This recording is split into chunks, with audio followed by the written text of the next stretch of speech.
The mountain ranges of the Northern Highlands are amongst the most isolated and unforgiving places on Earth, but to those who have walked their treacherous paths, this stark landscape of jagged peaks, abandoned villages, and forgotten mine shafts also bears an unmistakable air of the impossible. Even today, these ancient heights remain steeped in accounts of voices that shouldn't exist, figures that appear where no human could survive, and time itself bending in ways that defy every natural law. The peaks rise like broken teeth against storm-dark skies, carved by geological violence that buried entire civilizations beneath ice and stone. The indigenous people who first inhabited these heights didn't worship the mountains. They appeased them, carving warnings into cliff faces about figures that walked between worlds.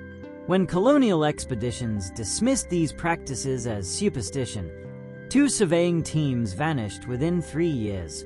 Their equipment appeared decades later at impossible elevations, frozen in ice that shouldn't have existed yet. Today, search and rescue teams refuse certain calls. Weather stations transmit from locations where no stations exist. The locals speak of the whispers as casually as weather, actual voices on winds from nowhere, speaking dead languages. Once you begin examining the documented cases of high strangeness in these mountains, it becomes terrifyingly clear why this remains one of the most haunted places on the planet. Marcus Webb had been climbing solo for 11 hours when he heard his daughter screaming for help. The sound came from below, from inside the glacial crevasse he'd been carefully skirting for the past 20 minutes. Emily's voice was unmistakable, high and terrified, the way she'd sounded at age 7 when she'd fallen from her bicycle. Except Emily was 23 now, safe in her university dormitory in Boston, over 3,000 miles from these frozen peaks. Webb stopped. His breath crystallized in the thin air. Every rational part of his mind insisted he was experiencing altitude-induced auditory hallucination, a well-documented phenomenon above 8,000 feet. The human brain, starved of oxygen, manufactures sounds, voices, entire conversations. He knew this. He'd written about it in his climbing memoirs. But the voice came again, clearer this time, and it was calling his name. "Dad, please, I'm so cold." He secured his lines and descended. The crevasse walls glowed blue-green in the refracted sunlight, ancient ice compressed over millennia. 40 feet down, his headlamp caught something that made his blood freeze colder than the surrounding glacier. A figure, perfectly preserved in the ice. A climber in full gear, face down, one arm extended as if reaching for something just beyond grasp. Webb chipped away the surface frost with trembling hands. The clothing was wrong, modern synthetic materials, not the woolen canvas of historical expeditions. The gear was contemporary, sophisticated. He cleared more ice from the jacket and saw the name tape sewn above the breast pocket. M. Webb. His hands stopped moving. The headlamp beam shook as he leaned closer. The equipment harness was identical to his own. Same manufacturer, same model, same wear patterns on the carabiners. He rolled the body slightly and saw the face, withered and frostburned but still recognizable beneath decades of preservation. The forensics team would later estimate the remains at 70 years old, give or take a decade. But Marcus Webb was 41 and staring at his own corpse. He scrambled backward, his rope jerking tight.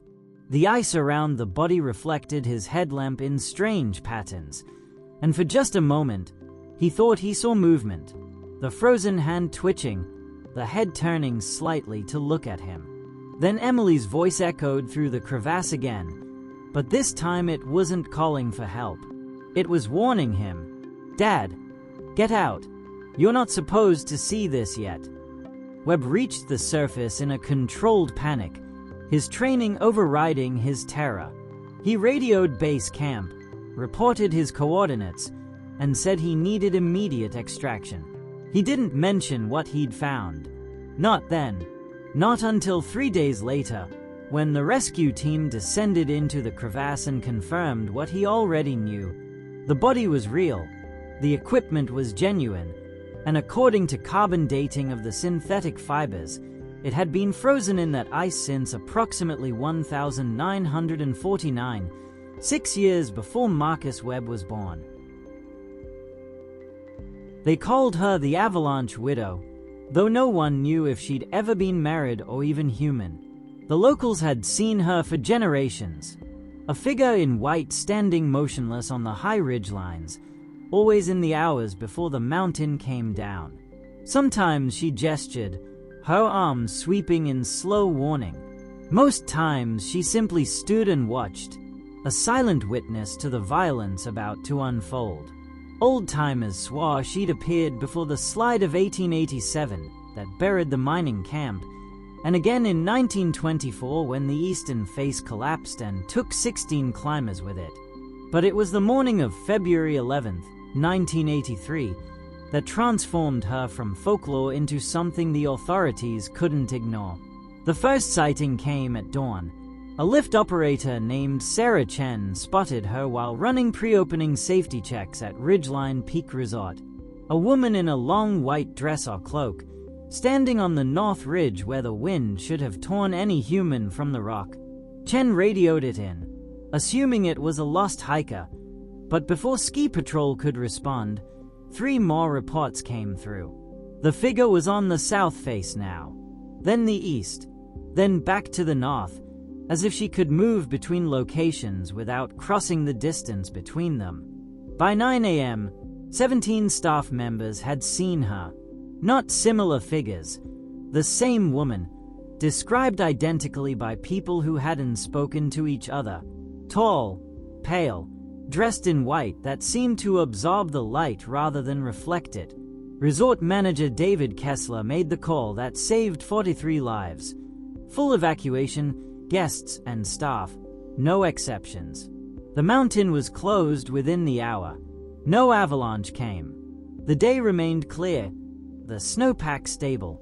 Kessler faced ridicule, potential lawsuits, and a corporate inquiry into his decision.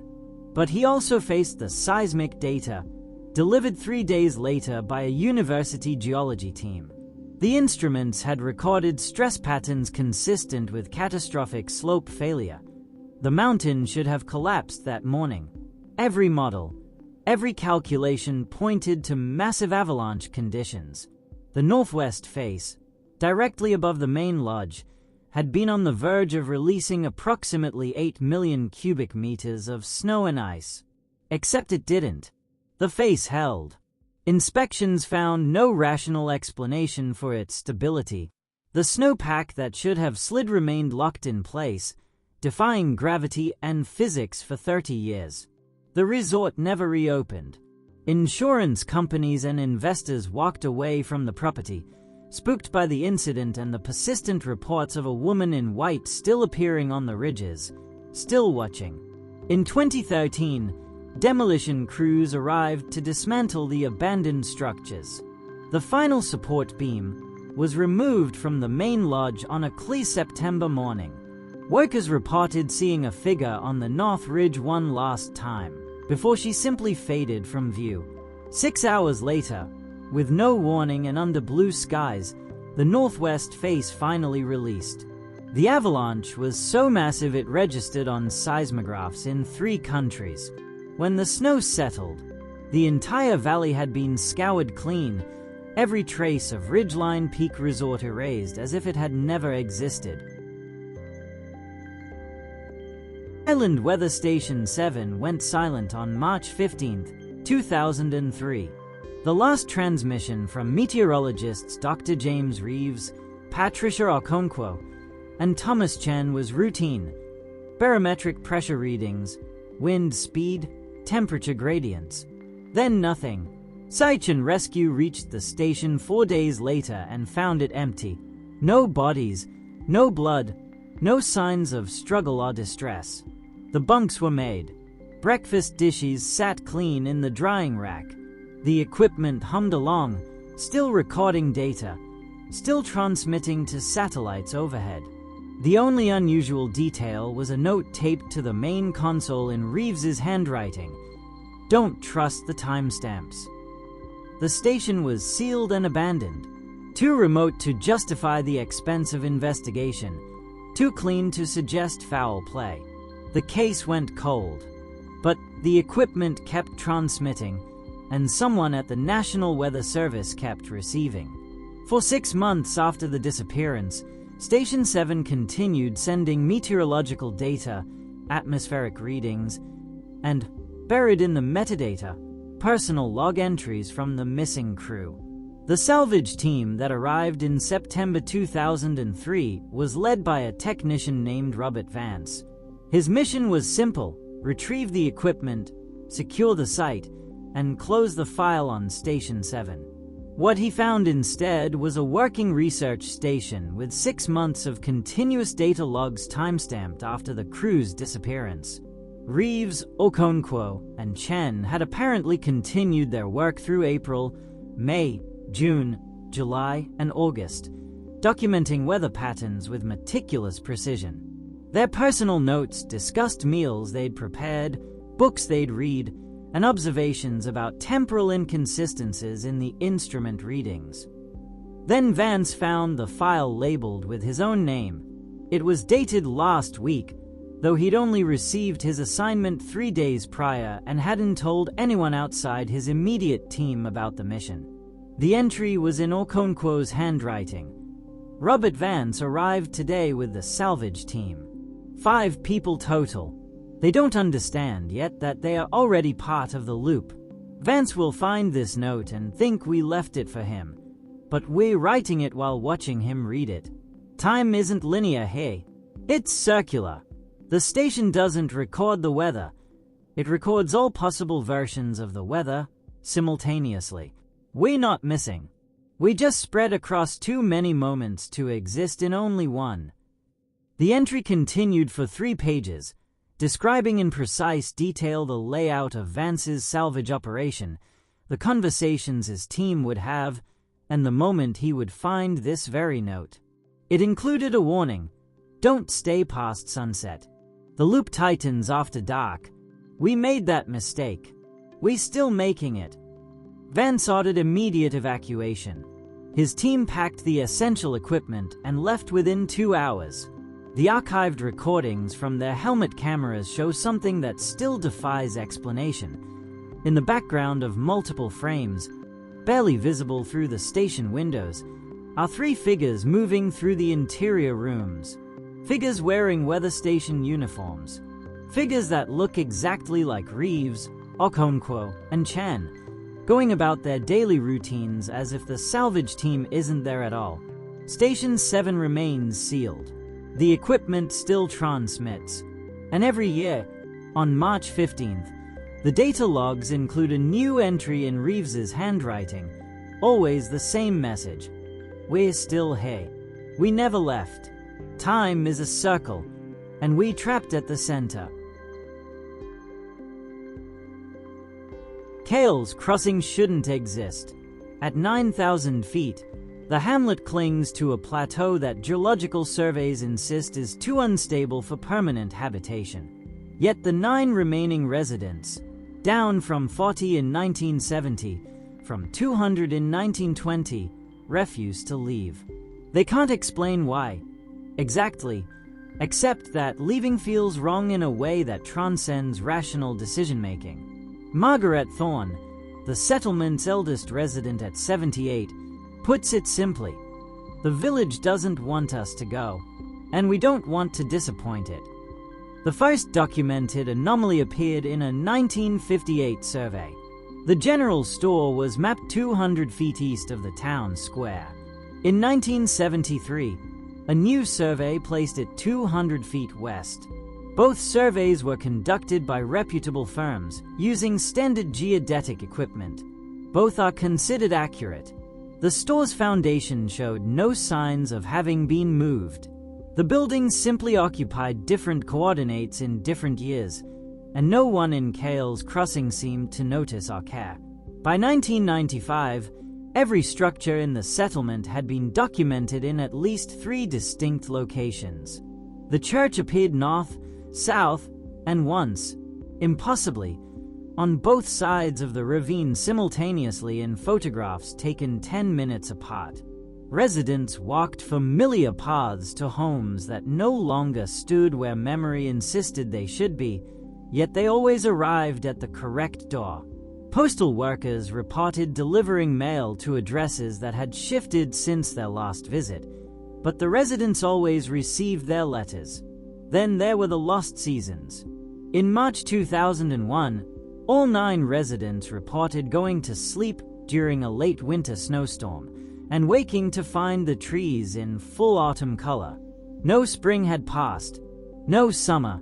Their calendars still read March, but the evidence around them insisted it was October. Stored food reflected the discrepancy. Winter provisions were gone, replaced by autumn harvests they couldn't remember gathering. Personal journals showed entries spanning those missing months in handwriting they all recognized as their own, describing days they had no memory of living.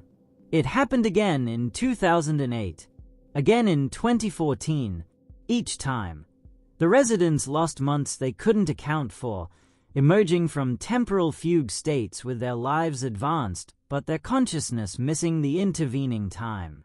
Thomas Way, a former engineer who'd moved to Cales Crossing in 1982, tried to stay awake through one of these transitions. He documented his experience in a video diary that still circulates among researchers. The footage shows Weir at his kitchen table, determined to witness the shift. He describes feeling watched by the mountain itself. The camera records him fighting sleep, fighting harder, then finally succumbing. When he wakes, seconds later by the timestamp, he's sitting in the same chair but surrounded by autumn light. His beard has grown months longer. The calendar on the wall has been turned ahead to September, and his voice, when he speaks, trembles with exhaustion. I was awake the whole time. I lived every day. I just can't remember any of it. The village still stands, still shifts, still devours time from those who remain. The 9 residents continue their routines, aware they are trapped in something beyond comprehension but unable, or unwilling, to escape. Dr. Elena Marquez reached Station 7 on October 3rd, though later she wouldn't be certain of the date or if certainty even mattered anymore. Her team of 4, 2 research assistants, a technical specialist, and a mountain guide, had made good time despite the altitude. The station looked exactly as described in the salvage reports: functional, preserved, waiting. The equipment still hummed with power from solar arrays and wind generators, still recorded data, still transmitted to satellites that had stopped listening years ago. The first anomaly appeared within hours. Research assistant David Park found his own notebook on a shelf in the crew quarters, filled with entries in his handwriting documenting experiments he hadn't yet conducted. The dates extended 3 weeks into the future. He laughed nervously and suggested someone was playing an elaborate prank, but his laughter died when he read an entry describing this exact moment.